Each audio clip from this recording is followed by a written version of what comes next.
Good evening, Sir Telltale here, and today I bring you Secret Bar by, sorry if I butchered the name, K.Banning Kellum. I feel like I'm getting a bit better after each upload. If you enjoy this story, subscribe and check out Kellum's channel. I will leave a link in the description. As usual, grab a spare shovel and help me dig for a good time. Enjoy. Every city claims to have them, and every city will tell you that theirs is the best. Most larger places will lay claim to having quite a few.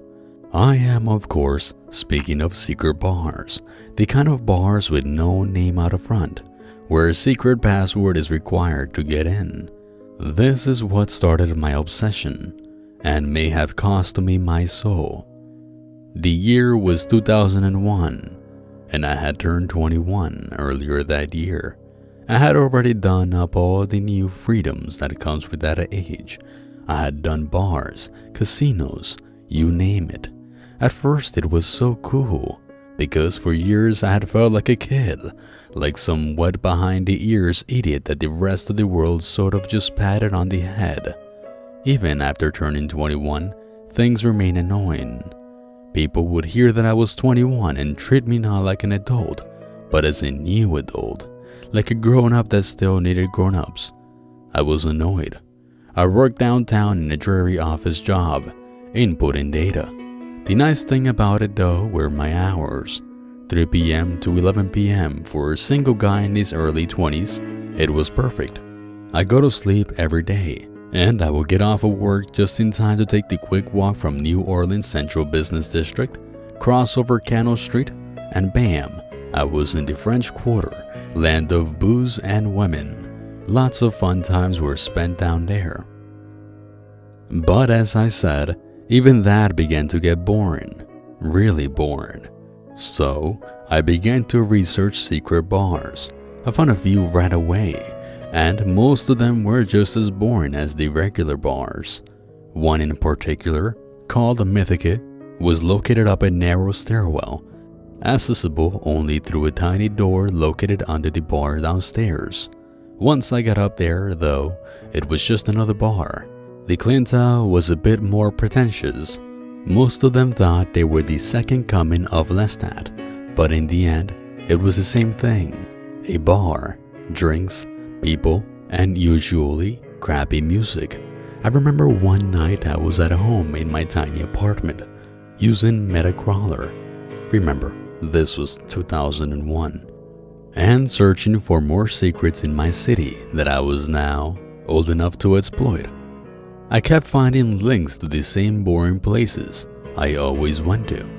Then my email binged, or I should say, announced. You'd got mail. I clicked open my email and saw the heading for the message read Secret Bar. Now, I was sure if I had asked anyone on my AOL buddy list for help and I didn't recognize the sender, I figured maybe I was in a chat room one night and asked around. But I figured it was worth a check. The email was simple and short and read something like this. Secret New Orleans Bar. Looking for a journey, not afraid of hell, not too shy for heaven. Then come visit us. Be in Jackson Square tonight at 2 a.m. Wear a black shirt and gray pants and have a cup of coffee in your hand. Seat yourself on the third bench. This is your only invitation. Miss it and you will never be invited again. P.S. Come alone. Tell no one. That was the end of the email. I was lucky that my job required me to wear a suit, because it just so happened that I had a pair of gray slacks. I pulled on a black t-shirt and realized that I actually looked pretty good. I figured this could be a prank, but even if it was, even if it turned out to be nothing, I would go out and have a few drinks anyway, maybe even get laid. I didn't have to go into work the next day, so this night could turn out to be fun anyway. However, I may have been a bored, idiotic 21-year-old, but I wasn't totally stupid. This could also be a trick, a trap, or something worse. So, I called my best friend Mike up. I told him that I was going out with some strangers from work and that I wasn't sure about them. I told him I would call him by 4 a.m. and if I didn't, for him to call and check up on me. I told him I would be in the quarter. Mike had to be up for work at 4 a.m., so it wouldn't put him out of his way to call me when he got up. I left my apartment at around 1:30 a.m. I only lived about 15 minutes from downtown, but I figured I would make sure I was on time. By 1:55 a.m., I was sitting on the third bench in Jackson Square, sipping my coffee and waiting. At 2 a.m., the cathedral bells rang out twice, and I received a tap on my shoulder. A gorgeous woman was sitting next to me, and I thought to myself, this is too cliché to be real. To me, she seemed like a walking cliché for a hidden bar. Goth girl, mid-20s, really hot. Yeah, she was from the bar. I knew it from the start. "I'm Jody," said the woman. "Well, at least you're not Raven, or Death, or Lilith, or some other stereotypical goth name," I replied, but I did so with a smile. She returned my smile with one of her own. "Nope, always been Jody. And you must be Kurt, right?" She knew my name. Very cool. Of course, my name was on my AOL profile where the email was sent, so if this was her attempt at a cool trick, I was one step ahead. "Yes, Kurt, that's me. I guess you're here to show me the secret bar?" I asked. "Only if you're ready to journey to hell or heaven. Depends on your tastes. We'd like to consider this to be the first back out point for new clients. You can decline the invitation now and go home, or some other bar, or wherever you like. Only be warned that no other invitation will ever come to you again." I considered this and decided that it was already after 2 a.m. I was out, dressed and full of coffee.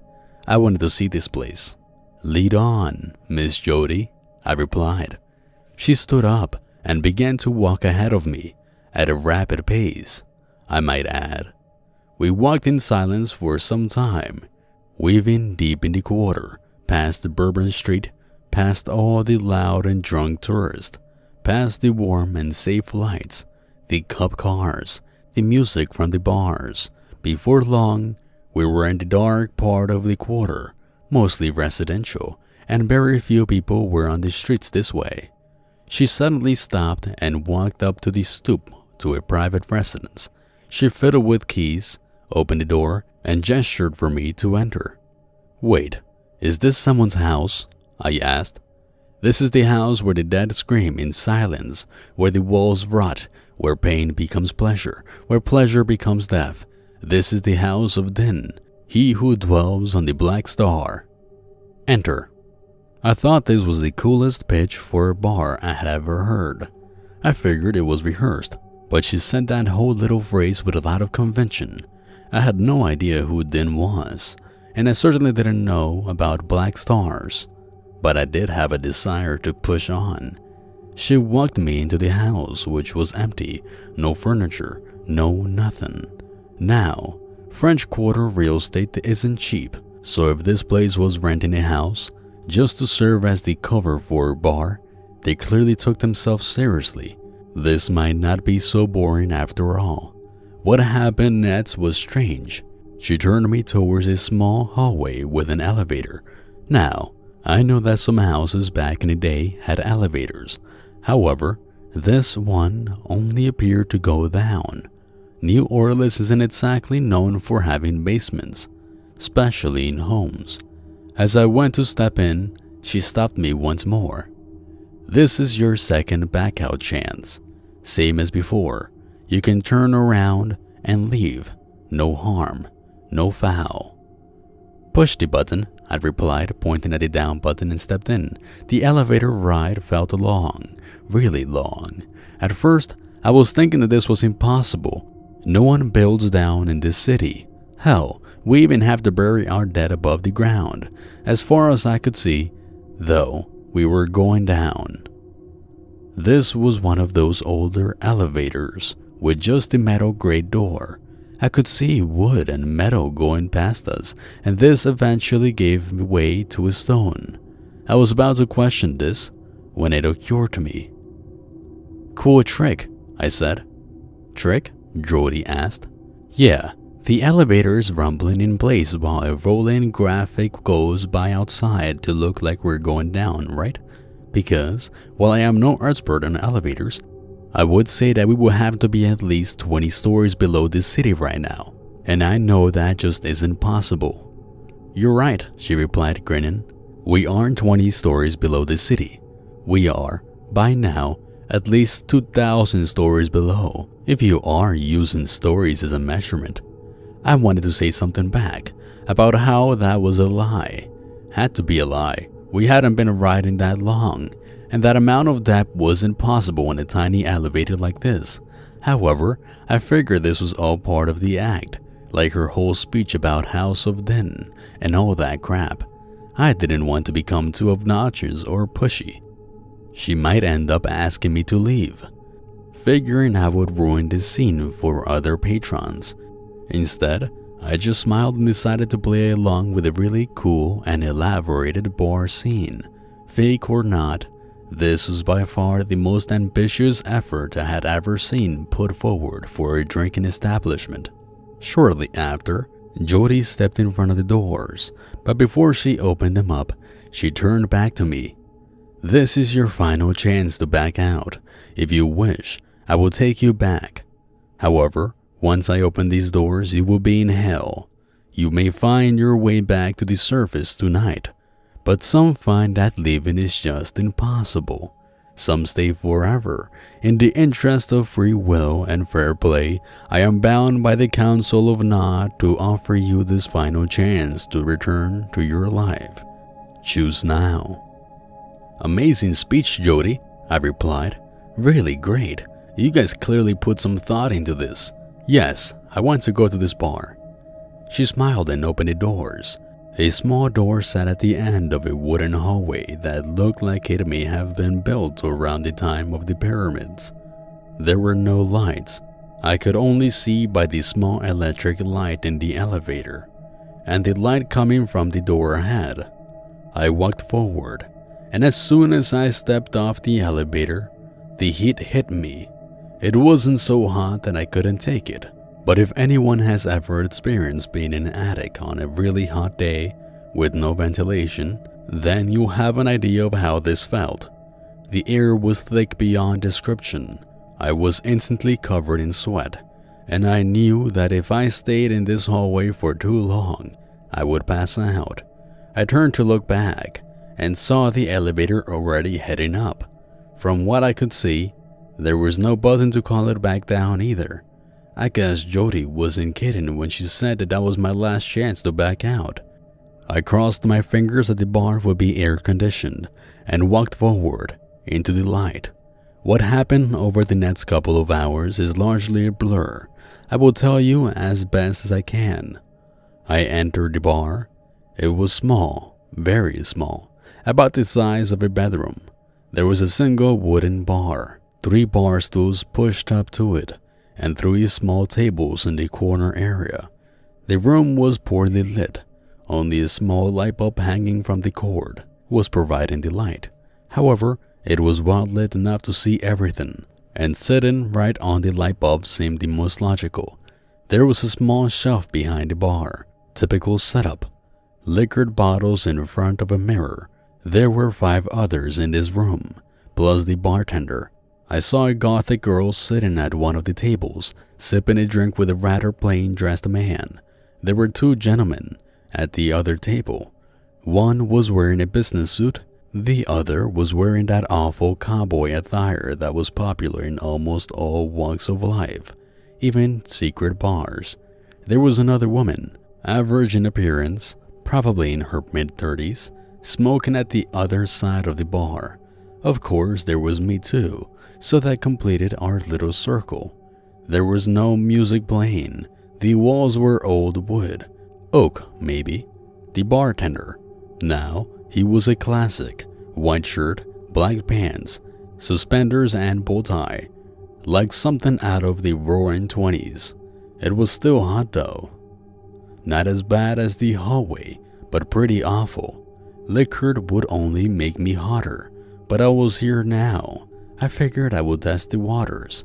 Now, as for liquor, I saw no bottles that I could recognize. None were labeled. There was no beer either, no name brands, no cash register, no bar mat. This place was as simple as you could want. After a moment, the bartender spoke to me. "Welcome to hell," he announced, smiling. Cool name. Sort of expected it though. I tried not to sound rude or pretentious. They had put on a great show tonight, but calling the place hell? Really? Too predictable. Well, it translates differently in lots of places. Hell is just the way you know it. "Shall I call it something else?" he asked, and he didn't seem to be joking or annoyed. "No, hell is fine. How about a drink, Jack, and Coke, please?" I said. "No Jack here, and no Coke either," he answered at once. "What do you have then?" I asked. "Well, most people down here have a drink we call regret. I can also serve you loneliness. And if you're feeling particularly bold, our house special is damnation." Wow, you guys really are playing up the hell thing. Okay, serve me some regret, please. He handed me a drink poured from a brown bottle. It tasted amazing too. I figured it to be a bourbon, and wished I had some Coke to mix it with. Apparently there was no ice here. I chuckled. Of course not. Ice in hell? What am I thinking? The drink was tasty though, and the buzz hit me quick. I ordered up a loneliness and began to look around my fellow patrons. None of them seemed to even notice me. The goth girl was cute though, so I picked up my drink and decided to walk over to her, when suddenly the woman sitting at the bar began to whimper. "I am so thirsty, can I please have some water?" She seemed to be pleading this to the bartender. "No ma'am," he replied with that same stupid grin. "No water in hell, not even a small amount. Have another cigarette though. Wash it down with some hard liquor. No more smoking, my mouth is too dry. No more liquor, water, please." She continued, and to me, it began to sound a lot like begging. Instead of handing her water, he held out an unlit cigarette. It was then that I noticed the overflowing ashtray, the size of a damn punch bowl, sitting next to her. It was full of buds, had to be over 1,000 of them in there. Had she smoked them all herself? I strained my eyes and studied her harder. Her lips were blistered badly. She had been at it for a while. The bartender patiently held out the cigarette, grin never leaving his face, until she finally sighed and took it. He produced a lighter, and she took a drag. She began to cough violently, gagging too. I decided to chime in. "Hey man, she doesn't look so hot. I really don't think she needs another smoke. She looks like she's dying of thirst too. Call the elevator, man. She's had enough, I think." The bartender turned his big smile on me. "Who? Oh, Nancy here? Nah, Nancy is a trooper. Man, smokes a couple of packs a day. And as far as her thirst, well, she knew this place was a thirsty sort of dive before she walked in the door, but she wanted to be here. She is getting exactly what she wanted." I walked over to Nancy and placed my hand on her shoulder. "Ma'am, if you want to get out of here, I'll walk you over to the elevator. You don't look so great right now." I tried to sound as concerned as a 20-year-old kid could sound. Nancy looked up at me and smiled. "Oh, I'm fine, just fine," she said, but her mouth quivered as she spoke. The bartender was watching us like a hawk, still smiling, but his smile no longer looked so friendly. "Everything okay?" he asked, beaming like a used car salesman. Nancy shakily replied yes. The bartender turned around, and in that second Nancy gripped my arm hard, pulled me into the smoke that was her breath, and whispered, "Leave while you can," so low that I almost missed it. Her breath was like a chimney. She must have been chain smoking for days. I smoked, and so do most of my friends. And even on nights when we would chain smoke and pound booze until the sun rose, none of us were ever that toxic. I walked over to the man in the business suit. He at least appeared sane. "Hey sir, I think that lady over there needs help," I said to him. The man looked at me and laughed. "We all need help, kid. We're in hell after all," he shouted. As he did this, I looked over to the goth girl, just in time to see her begin to cut herself deep and hard from the looks of it. The plain-dressed man sitting next to her began to laugh in a high-pitched tone, almost a giggle, and that was when I noticed that he was masturbating. Only, not in the sense that we all do at home. No, his penis was raw, bloody, torn away in places, but he just kept going at it. "Stop that! Look at what you're doing to yourselves!" I screamed at them. They looked at me, and I noticed that the girl was crying, but also smiling. Her eyes were practically begging to her self-inflicting pain to stop, yet she just kept cutting. I had seen enough. I reached over and attempted to pull the knife out of her hand. Just then, I felt a strong grip on my shoulder, stronger than anything I had ever felt in my life. It was the bartender. He had come around the bar to grab me. "No, no sir," he screamed into my ear. "Every patron of hell gets to enjoy their treats without judgment. After all, judgment had already been passed. We exist beyond that now. Let her cut. She loves it after all. Can't you see she loves it?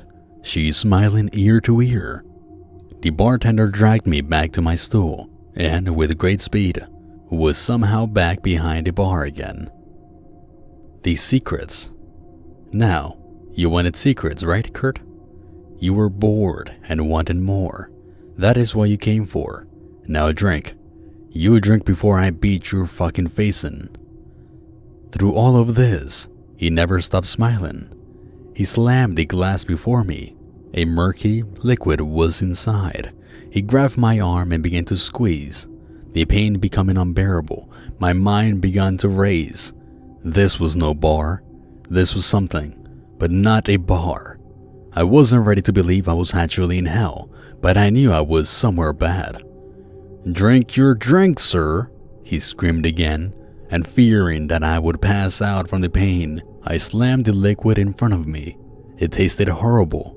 I couldn't describe it then, and I can't now, but it was fierce. He let go of me, and suddenly the room got much hotter.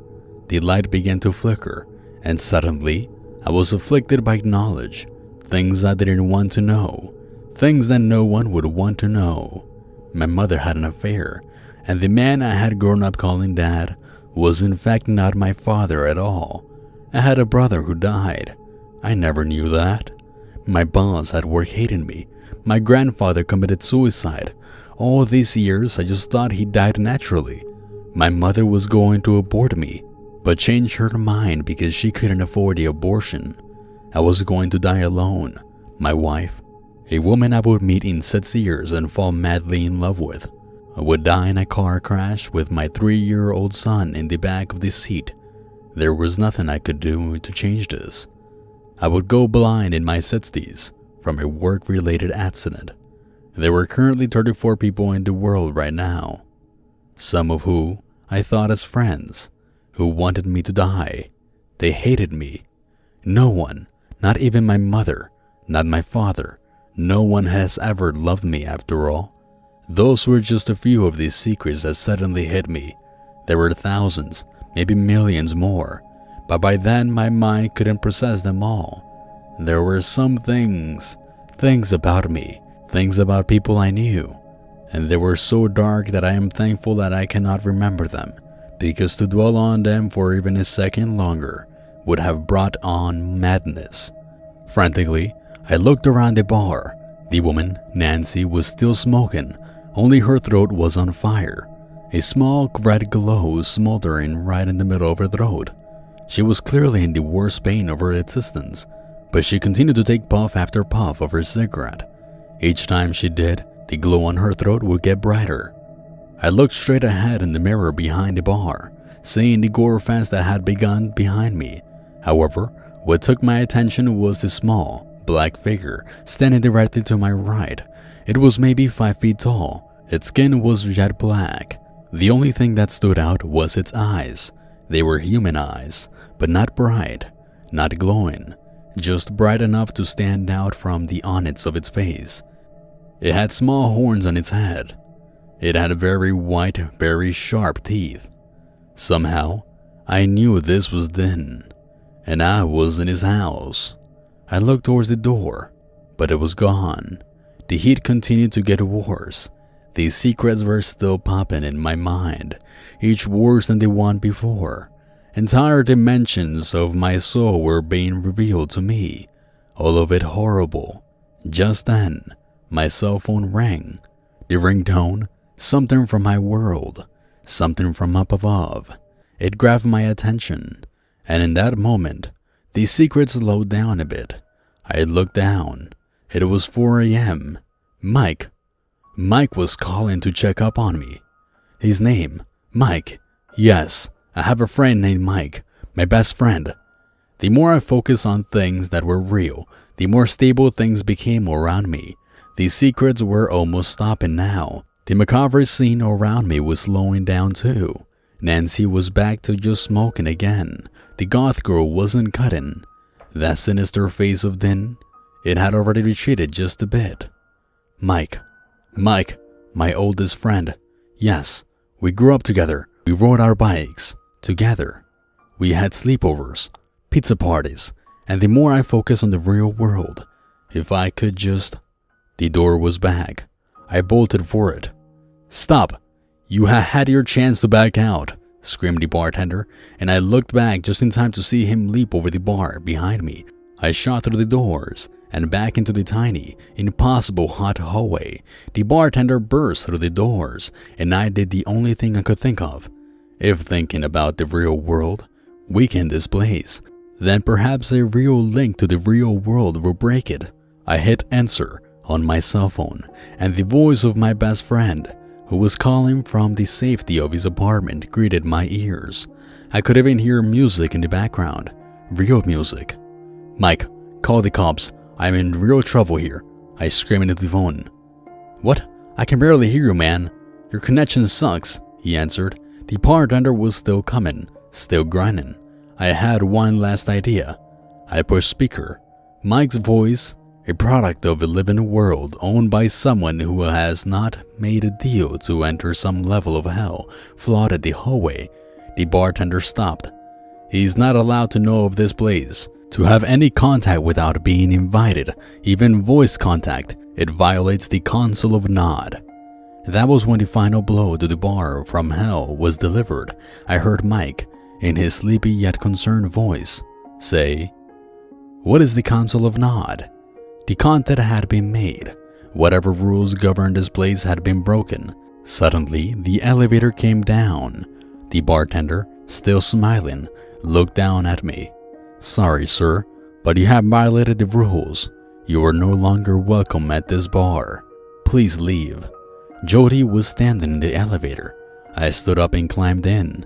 The effects of the drinks I consumed were gone. No more secrets. My phone had died. I guess calling from hell drains a battery. However, the effects were enough. We rode up in silence. When we reached the surface, Jody walked me out of the house, onto the stoop. Then she spoke. "You may think you won tonight, but you didn't. You had a chance to ride this elevator up, as well as down. Your heart wanted secrets instead of happiness, though, so it went down. You could have gone up, and everything you could ever have possibly desired would have been yours. So, go on, feel proud. We like proud mortals, because the proud ones always find their way back to hell." "Fuck you, Jody," I replied, but did so as I walked away. I didn't want to tempt these people any more than I had. When I got home that night, I remember almost all of these secrets. Over the years, they have slipped away, slowly at first. Then, like a dream, I would wake up and more would be lost. I wrote down the ones that I listed here because I didn't want to forget them all. However, when I read them now, They don't seem like secrets anymore, just like weird lies. Of course, I called the police the very next day. I wanted to help those people down there. I had to dress up the story a bit. I told the cops that I was led there by Jody after meeting her in the quarter. I left out the part about the place possibly being a level of hell and simply described it as a basement where people were being tortured. The cops got a warrant and went in. The house was empty, as I said it was. However, there was no elevator found. The cops said there was a large closet area that appeared to have been an old elevator at one time, but it was long gone now. The house itself was still on the market. It had no owner.